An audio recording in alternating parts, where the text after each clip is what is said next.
Welcome back to Microsoft Virtual Academy Security Fundamentals, course 98367. Yeah, you've actually kept that the whole day without looking it up. It's actually pretty impressive.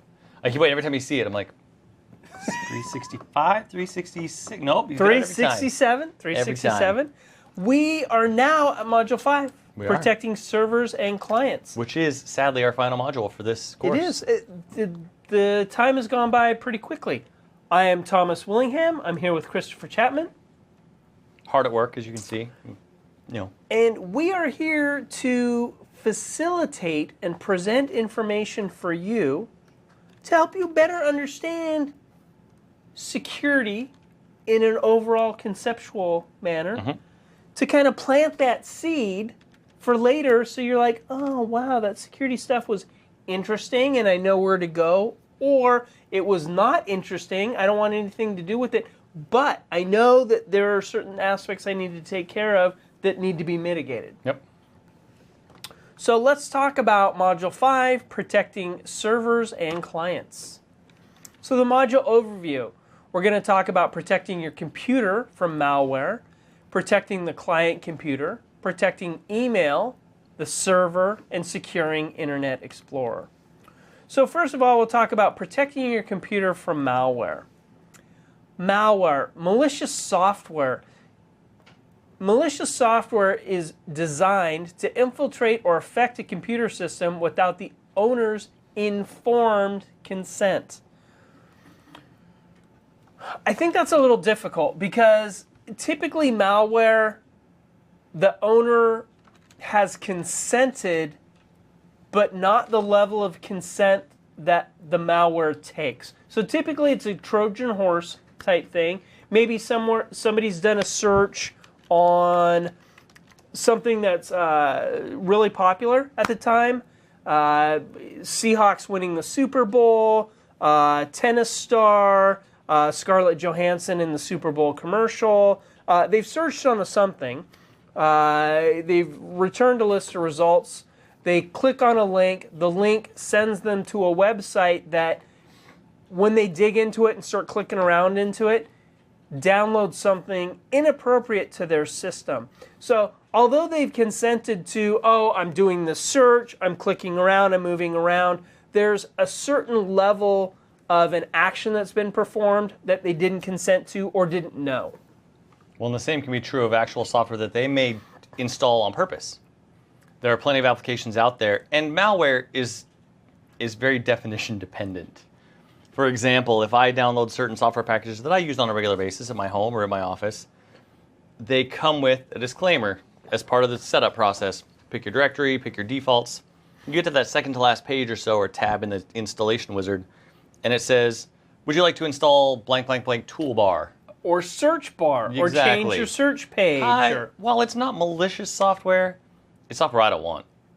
And if I'm not paying attention and I'm just next, I'm going to end up with this software installed on my computer. At that point, in my head, it's malware, even though it may not be actual malicious software. They're trying to be helpful by not being the best search engine on Earth and inserting themselves into a browser that is already built to use search engines that are better. Well, and that's kind of why I went for that. An action's being performed that you didn't specifically consent to. Virus. So a computer virus is a computer program that can copy itself and infect a computer without the user's consent or knowledge. Early viruses performed an action. They were normally pretty harsh, where they would wipe out your drive, kill your processor, kill your memory. They were normally pretty harsh. They still kind of are. Typically nowadays, they're macro languages or executables that redirect your search pages or bring up pop-ups, unwanted pop-ups. So viruses are more of that nature. Initially, viruses used to be pretty destructive. Now they're less destructive and more, I would say honestly, most viruses nowadays are commerce-based. Or they're either commerce-based or they're some of the ones we saw in the I don't know, 2000 to 2004 period were more almost just about propagating. Like that was the whole point, is just to get it out to as many computers as you could. And that was the whole purpose, it seemed, from what we saw of those viruses. Some of them were a little bit more malicious and actually did some damage, but a lot of them just, the point was to spread everywhere. And that was the biggest step one. But nowadays it's more, I'm going to change your default search page, or I'm going to change your default page. I'm going to create pop-ups that you have to click off of. I'm going to, when you perform a search, I'm going to inject search results in there. A worm, as Christopher just mentioned, is a self-replicating program that replicates to other computers over the network without any user intervention. Different from a virus, a worm doesn't typically modify or corrupt files on a system. Instead, it consumes bandwidth as processor, memory, and just kind of chokes resources on your system. So it uses your system to basically focus on this virus, or not this virus, this worm. So instead of being able to perform work, you're performing action on this worm. Yeah, and you'll see, this is another one of those terms, like we talked about routers, gateways, switches, how the terms have kind of gotten muddled over the years. Virus and worm have as well. Yes, the definitions are very clear. The definitions don't change, but people will use them interchangeably. So, Personally, when I think of worm, I think more back to Unix systems. Worms, to me, are more like a Unix-oriented thing than like a Windows Server-oriented thing. That's just me, though. So, Trojan horse and spyware. Talked a little bit about this. Executable program that appears as desirable or useful. Maybe you're surfing the web and, oh, here's a perfect example. Little information box pops up that looks very official. Your computer's infected by a virus. Click here to clean. oh, I love those. Spyware is a type of malware installed on computers that collect personal information or browsing habits, often without the user's knowledge. You think about it superficially, and you're like, "Oh, that's not that big idea."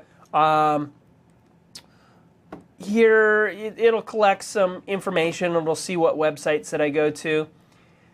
Think about mail programs or sites that you surf that now all of a sudden have those targeted ads. So recently, you shopped for a coat for your pet.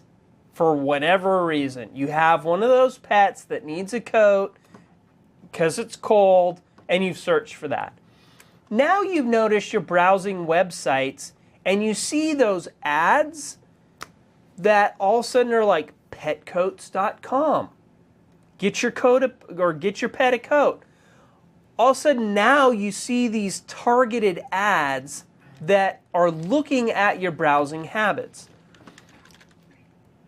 To search engines, this is very valuable information. They can use this to profile you. And spyware enables a really high level of profiling that really enables whatever company is looking into the spyware to track what you're doing. Let's go ahead and take a look at rootkit and backdoors. Rootkit is a software or hardware device used to gain administrative level access to your system without being detected. A backdoor is a program that gives some remote unauthorized control of a system or initiates an unauthorized task without user intervention. So somebody has the ability to remotely access your system to have it perform some task. Protecting the client computer. So protecting against malware. There's a couple ways that you do this. One, keep your computer up to date with recent service packs and knowledge packs. The second is to ensure that you have a decent antivirus program. There's a couple components to an antivirus program. You want an antivirus program that'll protect your computer. You want an antivirus program that will protect your browser.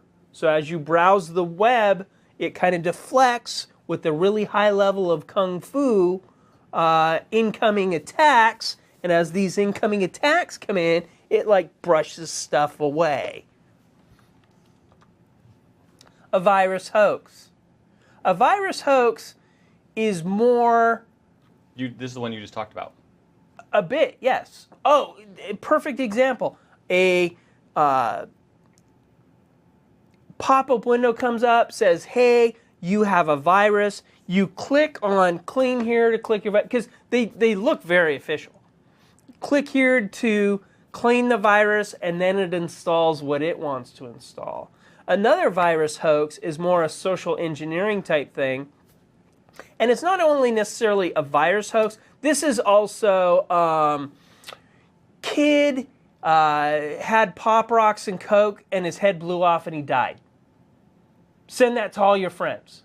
So now everybody's sending all these emails out about some kid who's stupid enough to do a whole bunch of Pop Rocks, put Coke or Pepsi or SodaStream in their mouth. Their head blows off, supposedly, but now very concerned individuals are like, well, I don't want that to happen to Billy or Susie or whoever I know. So they start sending all these emails out. What does that do? Well, that clogs email systems and is kind of hoax-ish. And what this does is it bogs the system down. So the system is so busy working on this kind of stuff that other stuff can kind of sneak through. Windows updates. So enabling Windows updates on your system to either automatically or for you to periodically go out and check. These keep your system updated with latest patches from Microsoft. It keeps your antivirus updated.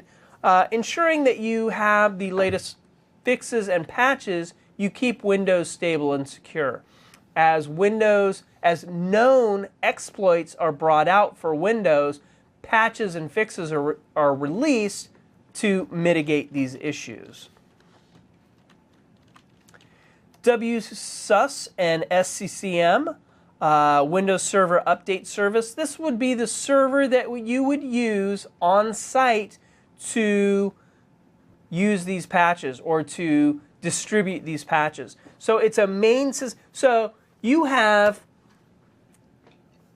thousands of devices on your network, thousands of computers on your network. Do you really want those thousands of computers to individually go to Microsoft, download those? Think about the network bandwidth, think about your internet traffic. That can be really, really high. So instead, what you can use is a Windows Server Update Service to be a central funnel. So everything's downloaded to the Windows Server, then you point your clients to this Windows Server, then it distributes the patches. Although it's less job security. It's more job security if you have 5,000 client computers, you walk around to each one at a time and do updates manually once a month. Download and install updates. Your finger would be so sore. It might be, but you'd have a job forever. Just saying. It's, functionality, efficiency, cost savings, good administration versus I want to keep my job. It's a trade-off.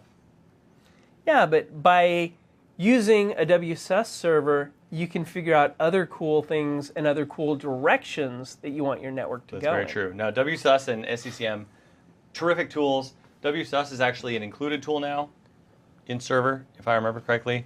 There was one version where I remember the documentation said it was and it wasn't, or it wasn't and it was. But it's there. Windows Server Update Services is all part of the OS. Config Manager expands on Server Update Services with a ton of additional functionality and also includes updates. Kind of a neat little fact about SCCM, it doesn't replace WSUS. It actually just becomes a management abstraction layer for your existing WSUS infrastructure. So you're still going to need WSUS. Right. And the nice thing about these two tools is as patches come out, we all have unique environments. Everybody uses a little bit different tools, a little bit different combination of tools. As these patches come out, it's nice to verify that these patches don't cause or create any problems in your environment. Using WSUS and SCCM, you can basically create a delay of when these patches are sent to your clients, they give you a window of opportunity to test them and ensure that they work appropriately in your environment. You can make sure that the patch is safe to deploy, click it, and then boom, it can go out to all the clients. User account control. If you've used, is it Windows 7 that it started? Windows 8. UAC? Yeah. Vista. Was it Vista? This was, yeah. I don't remember it in Vista. It. Oh, it says right there on the slide, started with Vista. Well, and it's not so much that the slide said it, I distinctly remember because, how do I word this politically correctly? It was one of the things about Vista that not people were everyone less was enamored excited. with. Exactly. We're not that happy with some of the UAC features. What UAC does is, again, gives you a level of protection from malware as low-level changes are made to your computer. You're informed and says, hey, this program is trying to make changes to the system. Are you sure you want to do this? Yes or no. Windows Firewall. So we've talked about Firewall before. Can prevent hackers or malicious software from gaining access to your computer through the network. Firewall can also stop your computer from sending malicious. Remember, there were two components to the firewall. One is incoming, the other is outgoing. Yep. And most manage people think about the incoming, not so much the outgoing. Not so much the outgoing. So we talked about protecting your computer. We talked about protecting your client. Now we're going to talk about protecting your email. So spam filtering. There is a proliferation of spam on the network. If you have ever installed an email server and didn't get your spam filtering on it right away, you just get inundated with a ton of spam. But if you use any type of email service, live.com, outlook.com, there's some third-party systems that enable web-based mail that you could use. They all use spam filtering. And what you'll note is you'll start to see spam of a certain type start to rise, and then all of a sudden it goes down. And then you'll see another type of spam start to come up and then go down. So what happens is these mail providers are monitoring this system, and as they see a certain level or a certain type of spam come out, they counteract it, they mitigate it, and then as that's mitigated, then the spammers basically jump to the next. Nope. Many anti-spam solutions will also use a real-time black hole list, RBLS, or DNS-based black hole list, which can be accessed freely. What this does is, hey, if email comes from any of these domains, we're not going to send it. This is fine, but we're going to see how this can actually be circumnavigated through hacking. Through a little bit of hacking, this can be circumnavigated. So we'll talk about that, and we'll talk about what you need to do to, again, mitigate. Sender Policy Framework, email validation system designed to prevent email spam done with source address spoofing. So what this does is, if we have domain foo.com blocked, so there's no email from foo.com because they're known spammers, and foo.com is able to route through email, because email servers not only send and receive email, they route email. So they receive incoming email and they're like, oh, okay, who's the destination, who's source, who's the destination, and they route it. If the routing functionality isn't locked down well, what can happen is a bad domain, foo.com, can send it to the routing server, the email routing server, and say, oh, I'm not foo.com. I'm somebody else. I'm emailisdandy.com. So from email, and then the server looks at email.isdandy, and they're like, oh, hey, that's a great place, and send that out. So if email for domain is not sent from a host listed in the DNS SPF, it will be considered spam and blocked. Ha, take that, nefarious emailers. Or people with your own email servers who don't know how to set up SPF records and might not be able to get email in and out of different networks. Correct. SMTP relay, actually I was just talking about this. Simple mail transfer protocol, used to transfer email from one server to another. Responsible for outgoing mail transport, uses TCP port 25. Again, talking about TCP and ports, networking fundamentals would be a great course to look into this further.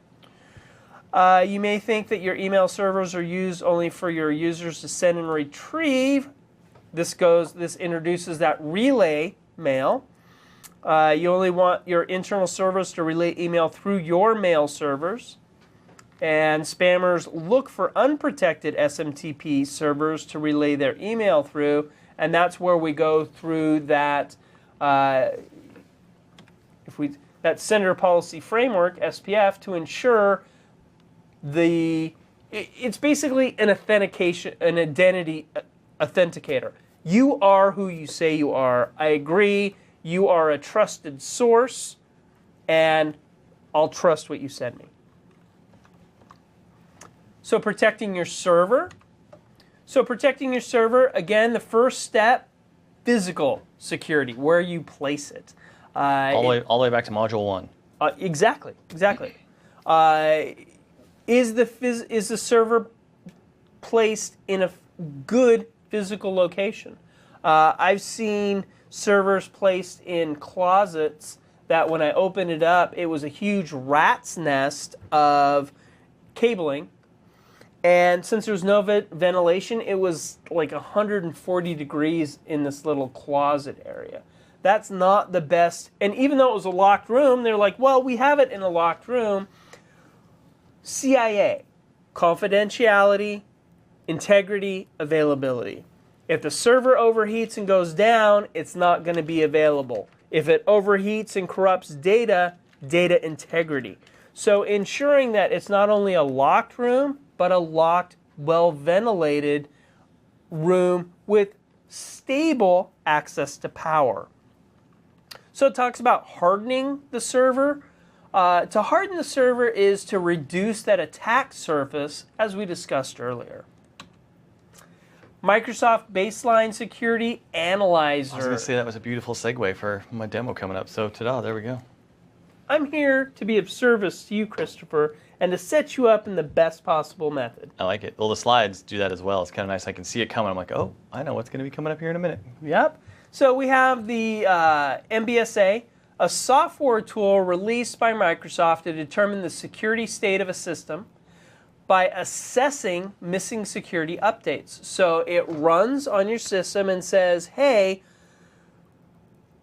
per the baseline, here's what we've established as a reasonable baseline, and here's how you compare to that baseline. Mm-hmm. These are missing. This is enabled that shouldn't be enabled. So, and then it gives you a report. Then from that report, you can evaluate and say, well, in my environment, this is okay, this is okay. Oh, I need to fix these things.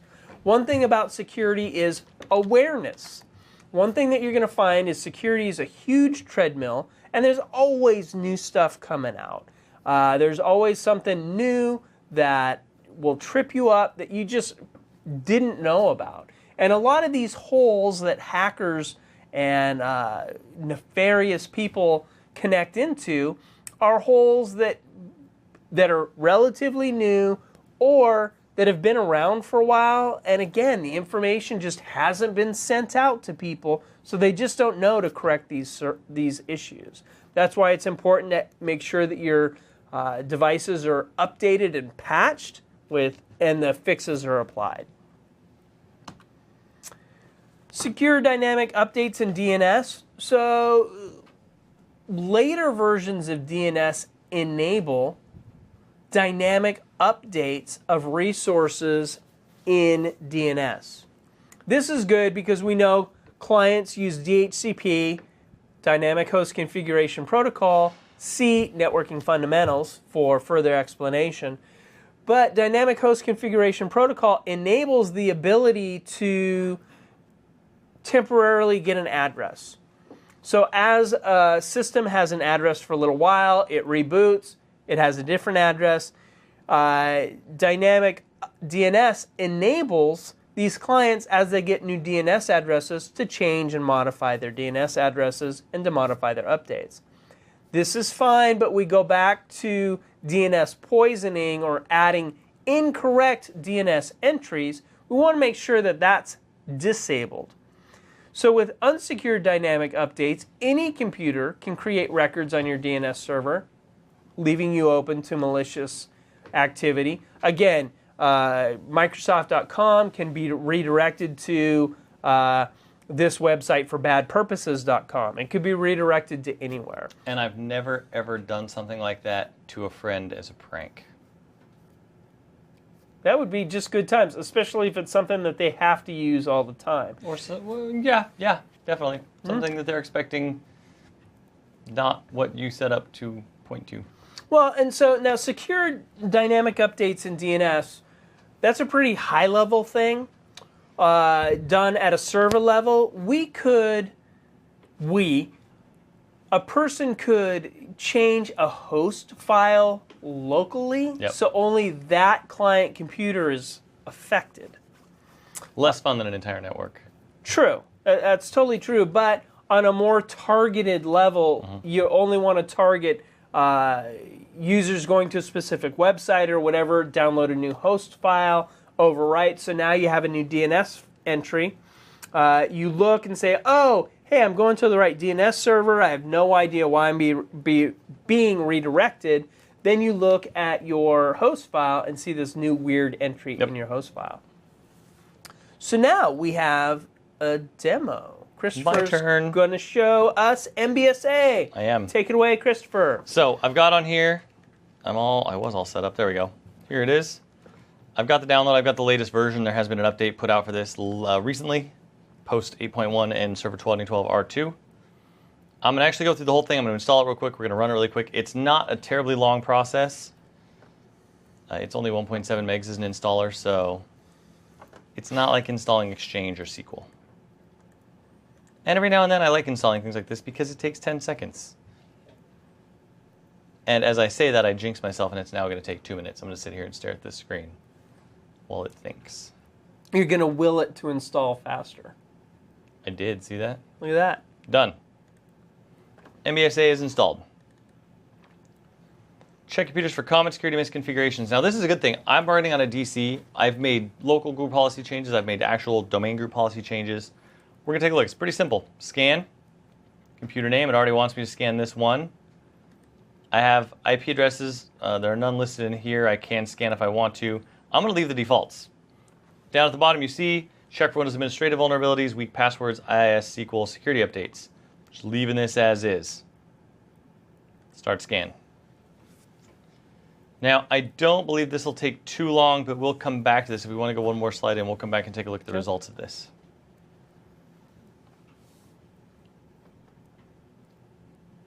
Okay, so next... Or we'll just keep looking at my demo. One or the other. I hear buttons. There we go. Next, we'll talk about securing Internet Explorer. So browsing the internet.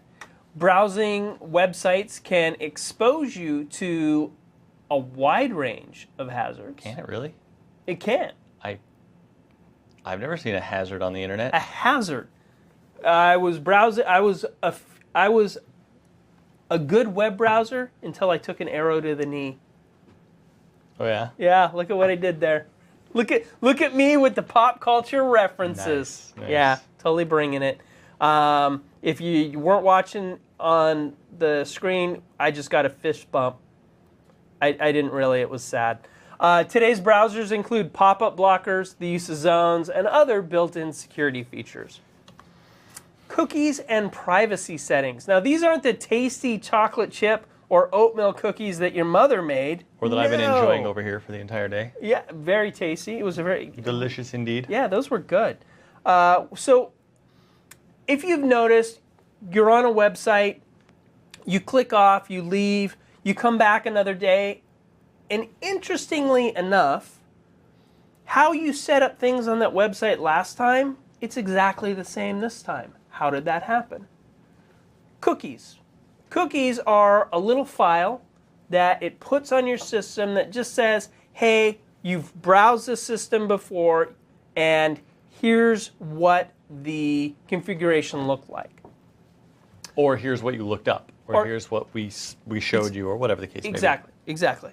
The problem with cookies is other websites can go in and browse those, and that's where you start getting those targeted ads. And typically, it's not that big a deal, but it can cause a problem. What if your bank inappropriately puts a cookie on your system that's not written well? So it's a decent idea to periodically clear your cookies, to clear your cache, to set decent privacy settings. Again, you take steps. When you leave your house, you lock the door. When you leave your house, you shut the windows. When you leave your car, you lock your car. So you just take an appropriate level of precaution to ensure that things are safe. Yep. How does your demo look over there, Christopher? Are we ready to? We are Okay. indeed. It's up. It's ready here. Let's go back. So we're jumping back real quick to the MBSA demo. It ran. It's done. And this is what the report looks like. Report details for this computer itself. It's nice. It could not complete one or more requested checks. That's what this little exclamation point is telling us. I couldn't download the list from Microsoft of the latest security updates. And this tells me that, which is actually a good thing. It's a good demo. The reason I did this the way I did it is to make sure we got some problems, some things that don't work. This computer's not internet connected, so I knew that was going to happen. Score, we've got green, we've got yellow, which is a kind of a warning that says non-critical. We've got these blue eyes, which are just best practices, they're informational. And then these, good, we're doing all right. We've got some user accounts have non-expiring passwords. I have accounts that those passwords will be the same forever, which gives hackers or attackers time to guess those passwords as time goes by. No incomplete software update installations were found. So this is good that there weren't any half updates done. But we temper that with the fact that we don't have the latest updates and can't actually check that because it's not internet connected. Windows Firewall is enabled and has exceptions configured, is enabled on all network connections. Now, this is best practice. It's not telling me something's wrong. So these are things that we like. Updates are automatically downloaded and installed on this computer. So this is just a setting. This can be, however, a little bit of a miscommunication or misinformation. It's not telling me that they are all installed and I'm up to date. This report's telling me I have configured the system to automatically download and install updates, which is a good thing. It's what they want me to do. All hard drives using NTFS.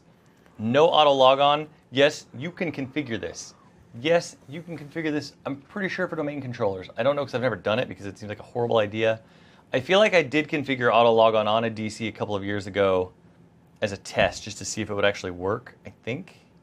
I'll have to retest that now. It's been a long time. But you can definitely set up auto logon on any normal domain client member server. The guest account is disabled. Great. Computers properly restricting anonymous access. Great. No more than 2 administrators. Excellent. So this is what this does for us. Now we've gone into IIS. Now we have some problems. Now this, IIS common files not installed on the local computer refer to the system requirements under this list. Now, is this bad? It says right here, unable to scan. So this is not that this is a problem. It's that it's like the updates. It's not telling me up here. It's not telling me I don't have the latest updates. It doesn't actually know because it can't compare. So same thing here, it's just missing something. This is a bad one right here. See this? Big red shield with an X on it. Check failed critical. SQL server and or MSDE is running on a primary or backup domain controller. I'm running software on a domain controller that shouldn't be running on a domain controller. Whether or not that is a vulnerability issue or a resource issue, it could be either one. This software is just going to tell you what you've done. These, check not performed, it skipped a couple of things because even though SQL's on here, we couldn't get to it, which could be good. This could actually be a good sign. And again, it's an awareness thing. That error about SQL being on the domain controller, for your environment, you could make the decision that that's what you want. But this brings it to your awareness that, hey, typically this is a bad thing. This is not what you want. Yeah, to this be is doing. not recommended. Are you sure this is how you want to proceed? At which point you get to make the decision, well, yeah, that is how I want to proceed. Oh, I didn't realize that wasn't best practice. Maybe I should move that SQL Server somewhere else. So it's a great tool. It's simple to use. You can use it to scan more comprehensively, but it's install it, open it up, pick your computer by default, hit scan. You'll see right away. The next demo is on IE settings. We talked about browsing the internet, blocking pop-ups. We talked about cookies and privacy statements, clearing your cache, clearing cookies. Content zones. Content zones enable you for different areas to have different settings. So within your local intranet, you can have a little bit more open than just on the internet. On my intranet, I want to have a little bit more loose settings. Trusted site zone. I know on the internet I use these sites and they're trusted sites, so that'll enable you to download files from those sites, to use ActiveX on those sites. So it just enables a little different level of security. By default, the later versions of Internet Explorer are pretty locked down and disable a lot of additional functionality. So if you want that function, again, it's risk versus mitigation. What do you want? How do you want to do it? I want increased functionality, but I know with increased functionality comes a little bit increased risk. You get to make that decision. We don't make it for you. Restricted site zones, so these sites are restricted. So let's go ahead and go to Christopher and let him walk us through some some IE. I'm thinking standards again. Some IE settings. Okay, I'm actually going to change my my criteria here just a little bit, and I'm going to close and let's do this. Get this all done. So I'm going to open IE on this computer, and this is my actual desktop. There's a little quote there on the desk for anybody who wants to read it. I wanted an actual live site to be able to look at. So, and I'm going to go back and forth between the two because of some specifics I want to show. So I'm going to go to my settings first. And they're not, one of the things about IE, we have these icons up here. You've got your home, your favorites, your settings. These are not necessarily all of the settings. So I'm actually going to have to hit Alt, go to View, and I want to turn on the status bar. So down at the bottom, status bar. We're going to start by going to Bing. This will date this video. This picture right here that people will now see, they'll know when we made this video. Yeah, I have to say, on Bing, these newer animated graphics, they're pretty dang cool. They're not bad. They're not bad. What happens when you open these sites open in particular zones. They're auto-detected which zones they open in. This is an internet site.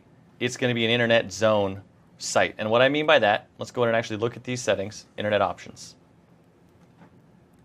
The first page, pretty straightforward. Your home page you use to set, start up with tabs or no tabs, tabs and browsing history. We'll come to this in a minute, but we're going to skip that for now. We're going to go right to security. Here are the zones that were on that last slide you talked about. Internet, intranet, trusted, and restricted. Bing opens an internet site zone by default. Within an internet site zone, there are a number of security settings. Right now, all these security settings are inherited from the category or the overarching setting of medium-high. Intranet, and an example of that would be on the computer I was on before. I go to localhost. I have installed IIS and forgotten how to spell. This is IIS on a local machine. This is an intranet site. I'm not going outside of my network. IE knows that. We won't get into the mechanics of how IE knows that, but it knows I'm on the local network. This is an intranet site. Now that site also has its own security settings. And you'll notice internet, medium, high, intranet, medium, low. I can use more sites, I can gain more functionality. I'm trusting the sites on my local network not to be malicious. Trusted sites is something I will configure. So let's say I trust Bing. I want functionality from Bing, or they've written something into Bing, which is not the case, but they've written something into it that doesn't work because of the settings within the medium-high security category. I can add Bing to trusted sites. There you go. It's now added, and I can get the functionality of trusted sites, which here you'll see is medium. Internet again, medium high. Intranet, medium low. Trusted, medium.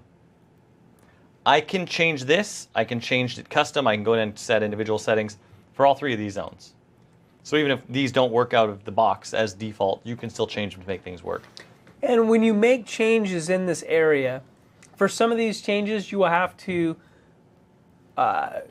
exit IE and restart it for those changes to take effect. Exit all instances of IE running on your system.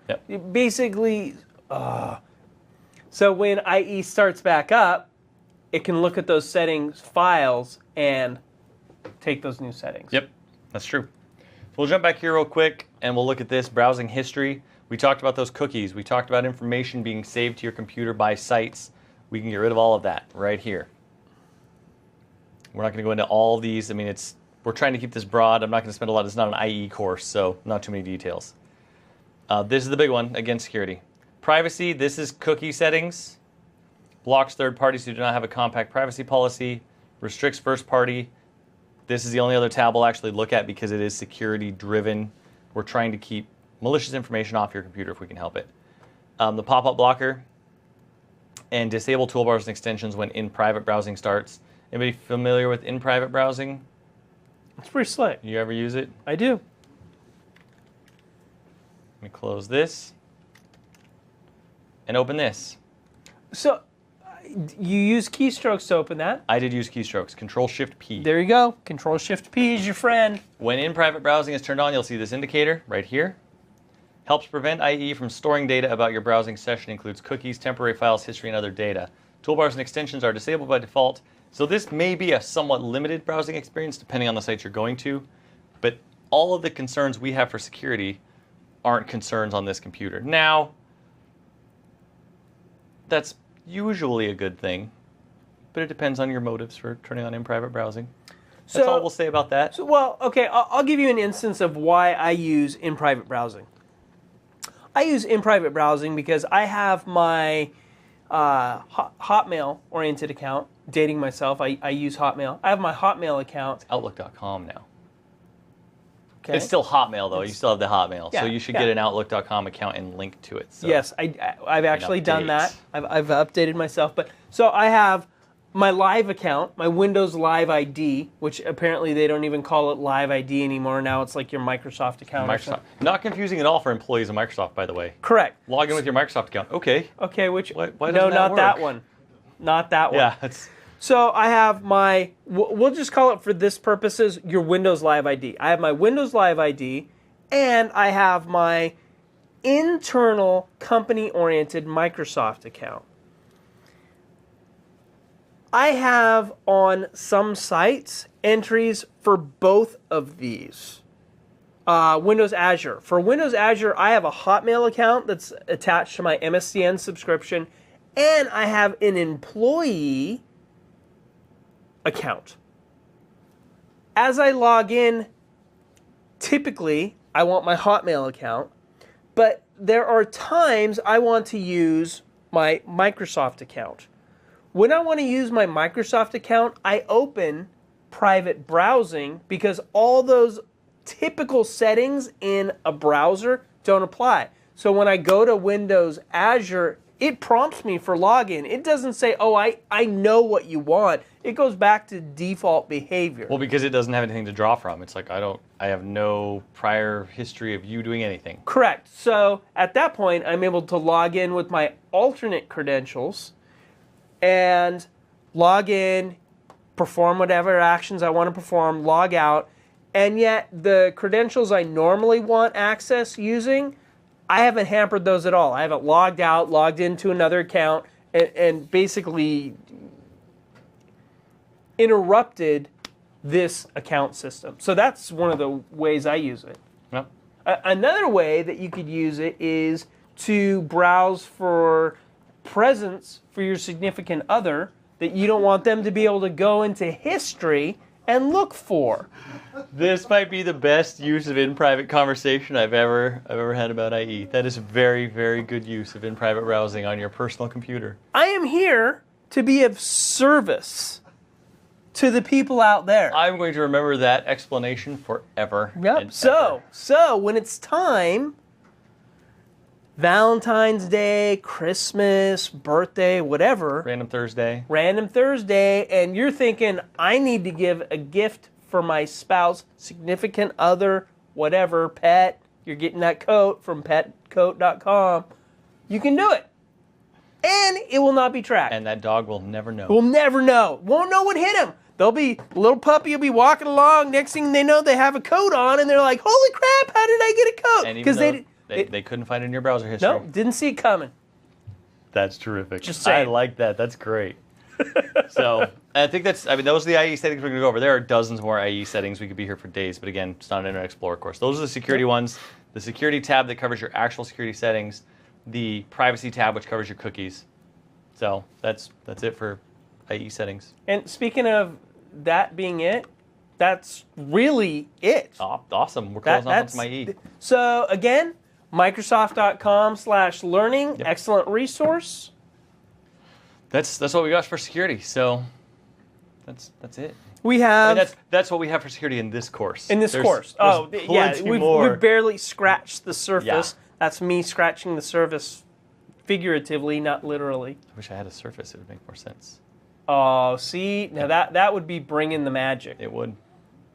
And the sound effects added by our production team in the back. Well, again, the producers bringing the magic from behind screen. They are indeed. So I think that covers it. So Yeah. yeah, we got our courses, books, exams. This exam, line it up. Now you've taken this course. We do have some study guides available online that I do believe will be linked in this course. They'll be the study guides for the exam itself, so you can take a look at that. And otherwise, watch for us next time. We've got 2 more of these infrastructure-based MTA courses to get up on MVA in the future. And I know that we're going to post this on MVA at some point, and there will not be any gauge of future or past. So they'll all 4 be there when I'm talking about putting up 2 more. They may all 4. There are 4 total. So if there are 4, we're not putting up 2 more infrastructure MTA courses. Yeah, the bottom line is there are 4 total. Right now, there's 1. There's 1. As of the day we're recording this. There's 1. This will make 2. This will make 2. Eventually there will be 4. There are 2 others. There are. Look at the other content on Microsoft Virtual Academy. There is lots to Great look at. content out there. And it's not just administration content. There is development content. There is web-based content, IIS, a whole bunch of different language stuff. SQL stuff, Exchange. Anything that you would want to learn about Microsoft-oriented, MVA is most likely covering. Yep. Yeah, mostly. We're getting there. Yeah. If we don't now, we will at some point. I'm a huge. I love MVA. I'm a presenter. I'm here because I believe in the program, but I watch a lot of the videos. You're also a client. I'm not just the president. I'm a hair club member, so I'm not just a presenter. I'm a student, and I like it. I watch a lot of videos. Now, I'm not going to tell you how many of those videos I'm in, and that I'm not just watching my own videos. I watch other people's videos because that would just be awkward. I watch other people's stuff. Other people have some great content. That's how I learn. Hopefully some people are watching my content. And we've actually gotten some emails that people are watching our content and have passed tests using our content. So, and if you for some reason jumped into this and you're in Module 5 without looking at Module 1, if you want our contact information, it's in the first couple of slides of the first module. Feel free to let us know if you're watching, if you're enjoying, if you want to see more, different topics, whatever you want. And if we can't answer your questions, we'll get you to people who can. We'll get you the resources of people that can help you. So come back. Watch MVA more. Yeah. That's all I got.